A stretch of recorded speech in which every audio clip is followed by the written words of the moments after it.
So I know that we're all, but at least I'm no longer as amused as I used to be a couple of months ago with the situation with our dear friend Mr. Trump, and we don't all want to hear about the impending potential collapse of this geopolitical security system as we know it. But I think it is interesting to talk about defending sovereignty and to not dwell on just the Americans in Greenland.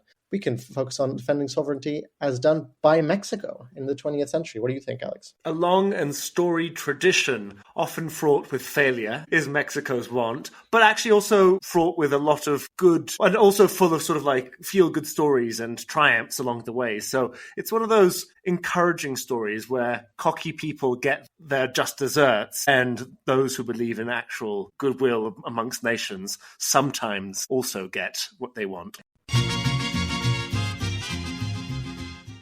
Seeing as I am recording from Rust, Austria this week, I felt it was only right to bring up a story where Mexico, great intention and didn't really achieve much, but I think did the right thing. And interestingly, it was the only country in the world to do the right thing at the time. If you go to the city of Vienna, you will find a small square called the Mexico Platz. And the Mexico Platz is thus named because when the Anschluss happened, when Germany annexed Austria under the Nazi regime, Mexico, under Ambassador Isidro Fabela, was the only nation to formally protest the annexation. And Austria remembers that very fondly and thus has honored Mexico with that square. Obviously, the Nazis didn't care much about Mexico's protesting. But Mexico, I think, did the right thing. And it wasn't the only time it had done the right thing when facing fascists, right? What's interesting is that was a long line of anti-fascist and pro-democracy and pro sort of freedom moves by Mexican diplomats in that age, right? Definitely. I mean, I think the most obvious example is the taking in of between 36,000, 40,000, the numbers are unclear, but in that range of refugees from the Spanish Civil War under Lázaro Cárdenas. Fighting against Spanish fascism, Spanish Republicans were welcomed into Mexico, and many of their descendants still live in Mexico today. But as you say, it's not the only example. Mexico has plenty of examples like this in the course of the 20th century, particularly specifically since the PRI took over, or what ultimately became the PRI. My personal favorite, I don't know if you know this, do you know who Vicente Muñiz Arroyo is, Alex? No, he sounds like a delightful man. So Vicente Muñiz Arroyo is one of these characters that when you read about him, if you happen to be Mexican, you are incredibly proud to be Mexican, because he was the ambassador of Mexico to Uruguay during the Uruguayan dictatorship. And I had never heard of this man. I think more people need to hear about him. I heard of this man when I was in Montevideo. There's a little square called El Espacio Libre Vicente Muñiz Arroyo. And it's there to honor this man who, as an ambassador to Uruguay from Mexico in the 70s, protected over 400 political dissidents who were being targeted by the dictatorship at the time. So the story goes that at one point things got really intense because he had, at its peak, 200 people living in his house. He gave up his room, he gave up his bed so that adults and children could live in the embassy. And at one point, members of the military from Uruguay circled the house, and he came out and said, "This house is Mexican territory. You're not allowed in." And then he helped to escort personally people to planes that were then taken to Mexico so that these people were not taken by the regime. So just let's wait a second. Hold up, because you've really done a big jump here. You've gone from Nazi Germany to the Spanish Civil War to 1970s Uruguay. And yet I guess the overarching theme here is Mexico's strange devotion. And I say strange not only because we live in the age of the collapse of international norms, but also because Mexico seems to have been, at many of these junctures, one of the few, if not only, countries to stand up for national sovereignty, for human rights, and for human dignity. Maybe it's worth sort of rewinding a little bit to see what the origins of this stance is, because it doesn't come from a vacuum. It's not that Mexicans are particularly good and everyone else is slightly less moral. But I think there's a bit to be said about the past. Mexico's origins as a country in turmoil and a country threatened throughout its early history by foreign intervention from an increasingly powerful northern neighbor as well. So I think that's an interesting and crucial context because you've got 19th century invasions from European powers, first the attempts at reconquista by the Spanish crown trying to take Mexico back from its bases in Cuba, to a conference that was organized first by Simón Bolívar, the liberator of South America. He was president of Colombia, Venezuela, Peru, and he organized a council in Panama early in his tenure, so the early 19th century, so that all of Hispanic America get together to create a grand army to prevent interference by Spanish and European powers in these formerly colonized territories. It didn't work out, but it ended up being organized, the final version, here in Tacubaya, or is it Tacuba? I never know. And so it's sort of a failed Congress, but one in which Mexico was very involved. And then that slowly but surely evolved into this sort of sinister concept, which was the Monroe Doctrine, which is the United States saying, well, we won't go to your Bolivar conference, but we'll come up with our own doctrine internally, which is no European power is allowed in the Americas because we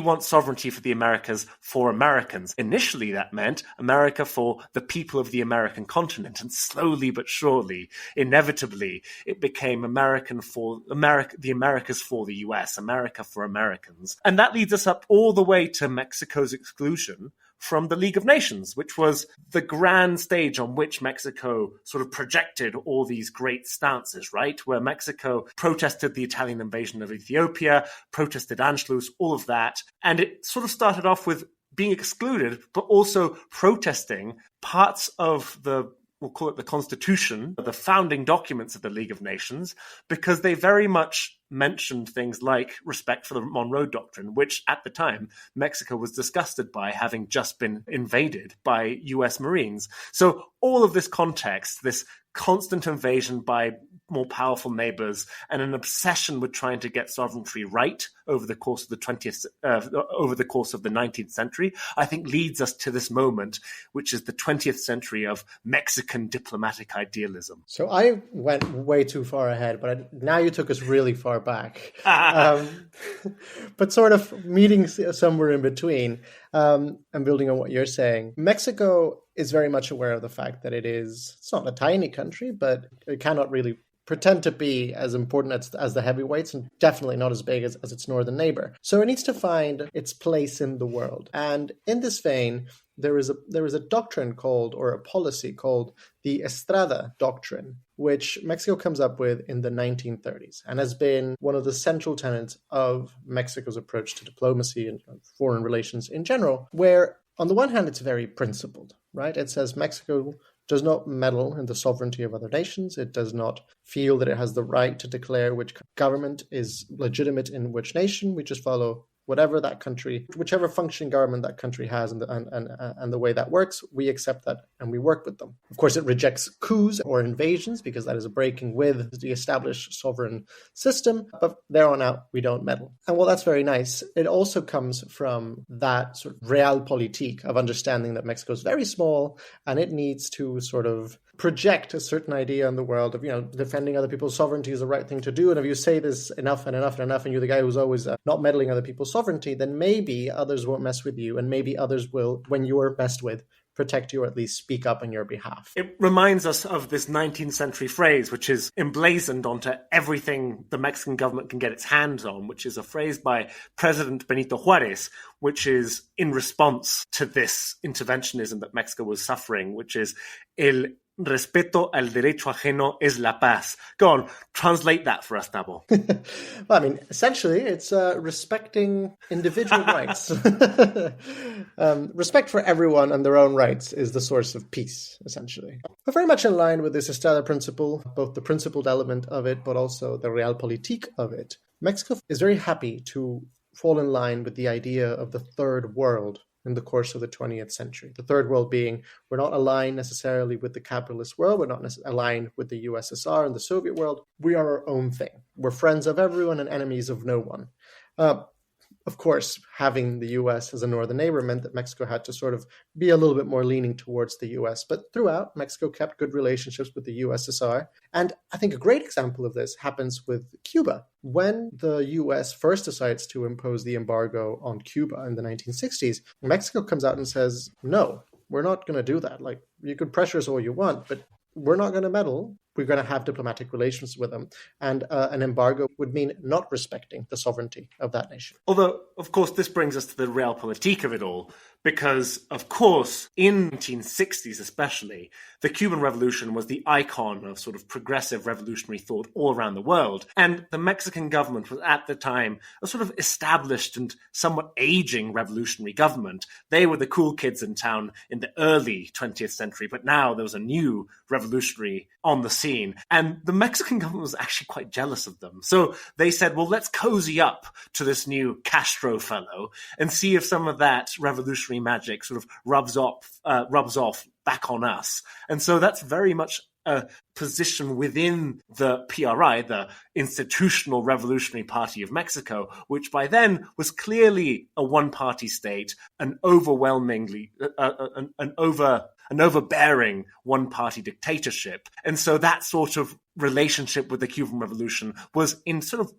propagandistic terms, very convenient for the Mexican government as well. And that brings us to something else that's really interesting, which is throughout the 20th century, when the government actively supports, defending sovereignty and defending human rights, it does so in a very sort of theatric way, where they're often protecting leftist individuals who are being targeted by right-wing governments.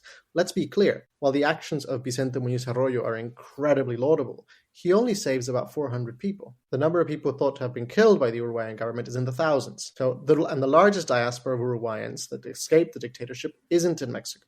Similar things with Chile, similar things with Argentina. People from leftists, particularly prominent leftists, were helped to escape these regimes under the PRI and protected by the PRI, but the average person wasn't protected. It was all, yes, laudable, but theatric, trying to say, look, we're actually very leftist, even though we also believe in the market. And that fits into the broader sort of story of what Mexico is, because Mexico is a market economy, but it is also a welfare state. Famously, the Mexican social security system, the IMSS, is a model followed in many developing countries and often highly regarded by developed countries for just having worked really, really well. These days, it doesn't quite work as well as it used to because of political reasons and lack of investment. But as Tennyson would say, though much is taken, much abides. It's still highly regarded. And that is the legacy of having put their money where their mouth was, saying that they were leftist and actually creating respectable socialist institutions that work quite well. Of course, the posturing only takes you so far. And so there have been moments in Mexico's history that I think really stand out because not only did they break with the Estrada Doctrine, which is let's respect everyone's government as it exists, but also reveals the problems with overstretching, overreaching when you are a middling country, a middle power. I specifically want to remark on the Mexican relation with the Sandinistas because it's a perfect example of everything we've just mentioned, which is trying to keep up with the Joneses, in this case, Cuba, trying to project power in a way that was actually probably undue to Mexico's standing in the world, and also how dependent your interference in other countries can be on your internal situation. So let me rewind a bit and tell you about what I'm talking about. In the late 1970s, Nicaragua was under a brutal dictatorship supported by the US under the Somoza government. So Somoza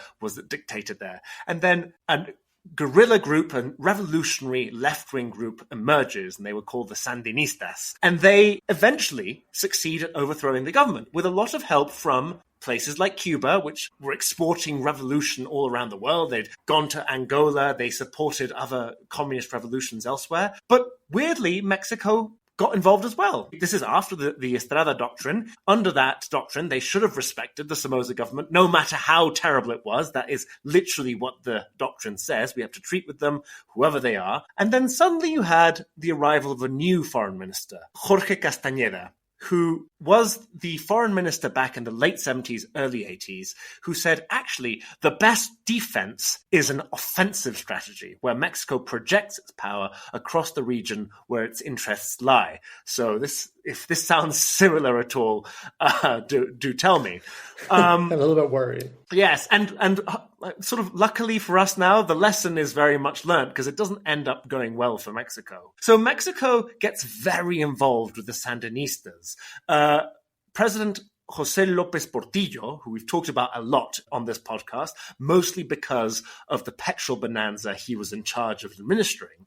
And being possibly the most deplorable president in Mexican history. But really great sideburns, so all is forgiven. Very much of his time. So he was famous for sort of greeting the Sandinistas when they ever came in, sort of these young, strapping young sort of kids, and him going literally, "¿Qué necesitan, muchachos? What do you need, boys?" And the largesse of the Mexican petrostate was given to these revolutionaries. Enormous amounts of money, hundreds of millions of dollars were given to the Sandinistas, in large part because Mexico was posturing towards the United States. So playing with the internal affairs of a neighboring country, and a neighboring region at least, Central America, in order to posture towards the United States and towards Cuba.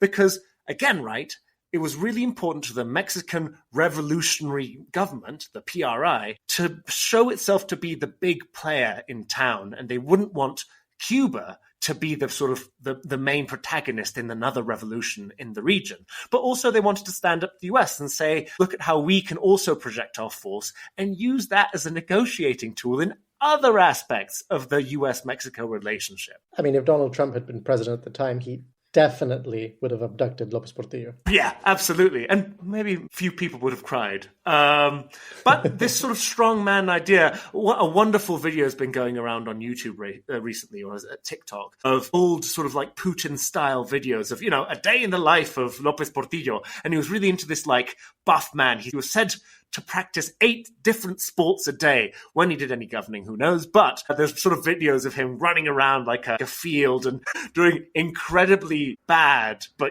still doing push-ups with one hand, shirtless. And this is a sort of bald man with enormous sideburns and sort of that sort of weird 1940s square body. You don't know if it's muscle or not, but it's sort of part of this projection of this muscular macho man on the world stage as well as in Mexico. The problem is, of course, the oil bonanza didn't last long. And the amount of money that Mexico was giving to the Sandinistas, which they very much appreciated and knew how to exploit because they knew they were playing to López Portillo's ego, eventually ran out. And so the Sandinistas moved to the other people who were supporting them and giving them sort of arms and training, which was the Cubans. And so the Sandinista rebellion, the Sandinista uprising revolution radicalizes towards the Cuban model, and Mexico basically got nothing. And it's sort of anticlimactic, but that's kind of the point. Mexico was said to have wasted or invested about $500 million in petrodollars at the time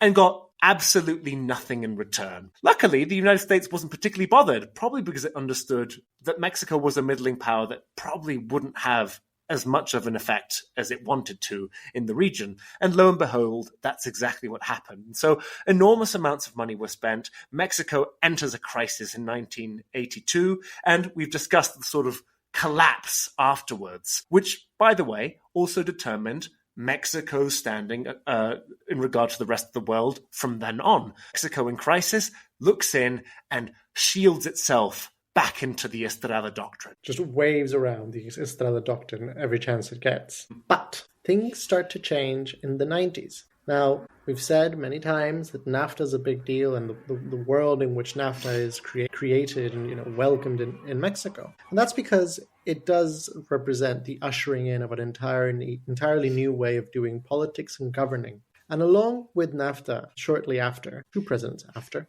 comes Vicente Fox. And I think Vicente Fox is the most wonderful representation of how far away you can get from Mexico's diplomacy, like grand and great diplomacy of the 20th century. Because and we've spoken about him before in our podcast about your book, Alex. He's a wonderful character in many ways, massively funny, but not really what you want to say of the president. And I think a great sign of how far Mexico starts to steer away from its 20th century diplomatic principles is that there is a phone call that is recorded and makes it to the world. It was a private phone call, of course.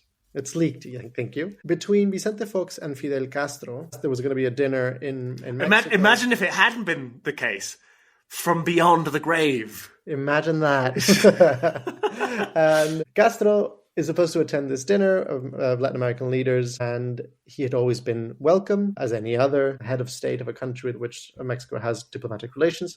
But in this particular case, Fox, Coca-Cola man, will not stand a communist leader in his country, gave him a phone call and said, you can show up, basically, but you eat and you leave. Comes y te vas.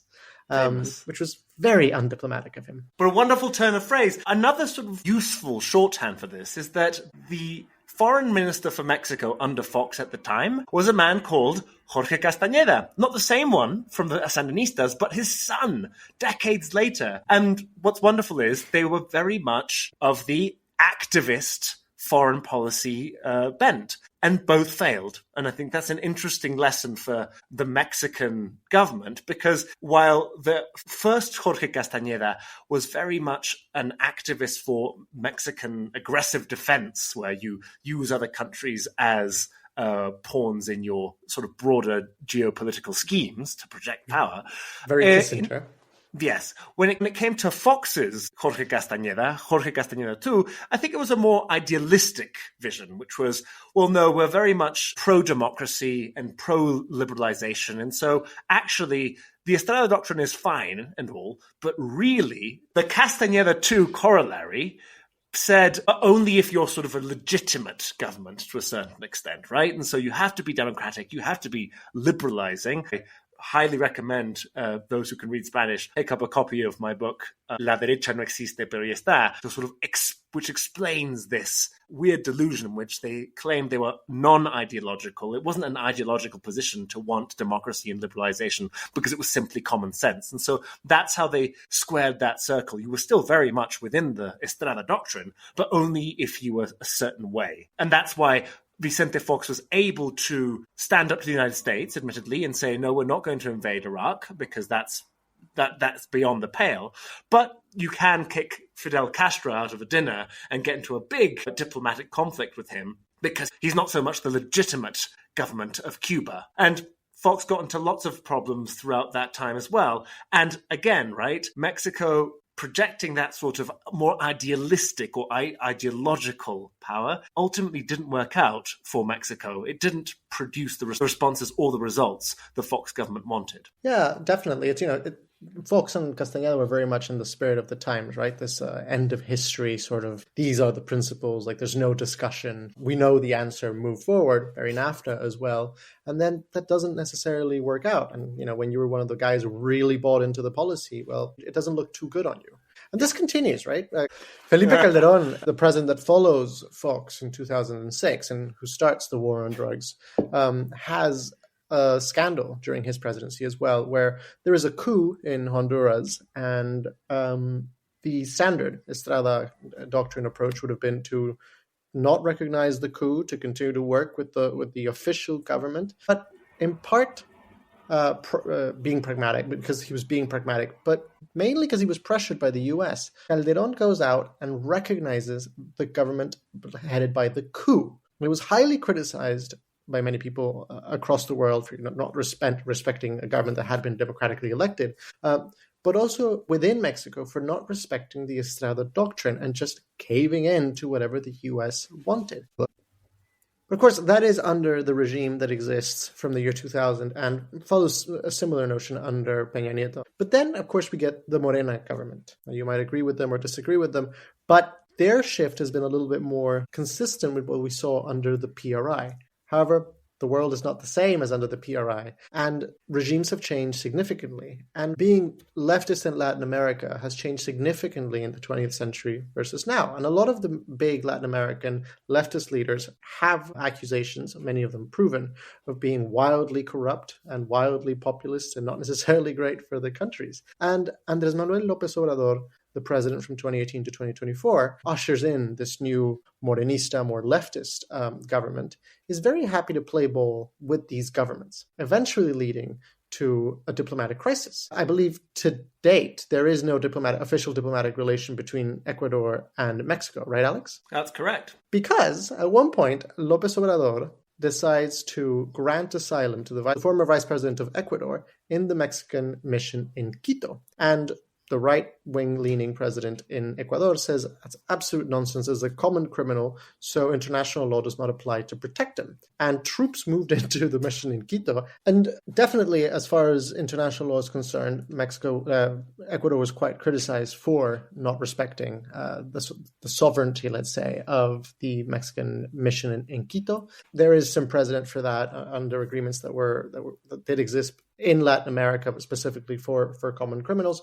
But it was all, not very kosher, let's say. But AMLO was nonetheless criticized and said, well, why are you granting political asylum to this person who might be a leftist, sure, but he's also corrupt or under strong accusations of being very corrupt. And this, by the way, isn't just López Obrador talking as a left-wing president. This is, I think, a broadly understood and accepted Mexican practice. I really like the fact that Diego Fernández de Ceballos, who is the classic right-wing politician in Mexico, he was very for the asylum granted to former Bolivian President Evo Morales, a far-left leader, but very clearly prosecuted by his government at the time. And a right-wing figure in Mexico said, well, that's just what we do, and it's perfectly fine and laudable that we do it. So I think what's interesting isn't so much that AMLO granted the asylum. It's when the Morena government is caught doing the opposite, which is violating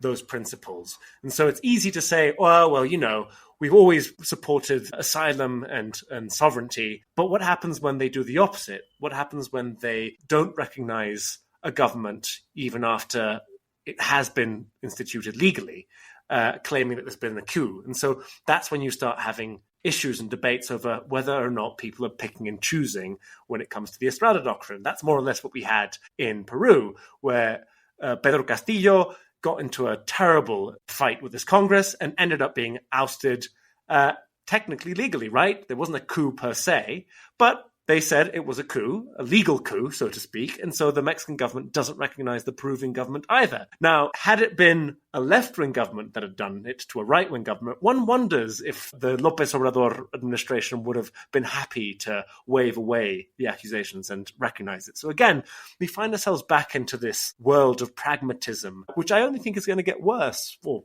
more intensified because of the fact that the global system of norms is collapsing. And so people will continue to cling on to the language of international rights, but increasingly pick and choose. And Mexico, to a great extent, is quite adept at that. What will be interesting to see, because I fully agree, is in this requisite for pragmatism and a changing and sort of violent reality that we're coming into. If President Trump chooses to do something silly with regards to Greenland, will Sheinbaum follow in the history of Isidro Fabela and the Mexico Plats and stand up and say, excuse me, but that's not okay? Or will she pick her battles and say, you know what, I'm going to shut up on this one and have a nice relationship with this man because I need it? I mean, the answer is probably both. We've seen it already. We've seen it with Venezuela. The incursion into Venezuela, the kidnap of what is clearly a Morena ally in Nicolás Maduro, shows you exactly the script that the Mexican government has followed more or less since the beginning of the Estrada doctrine, which is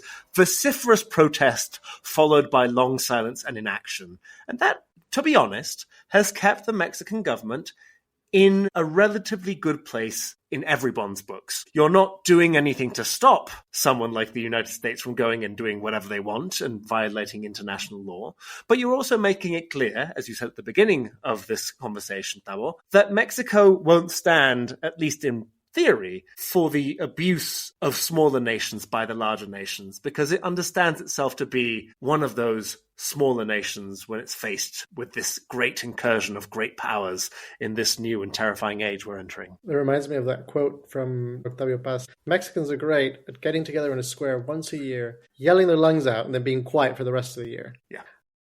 This was Tavo Figueroa.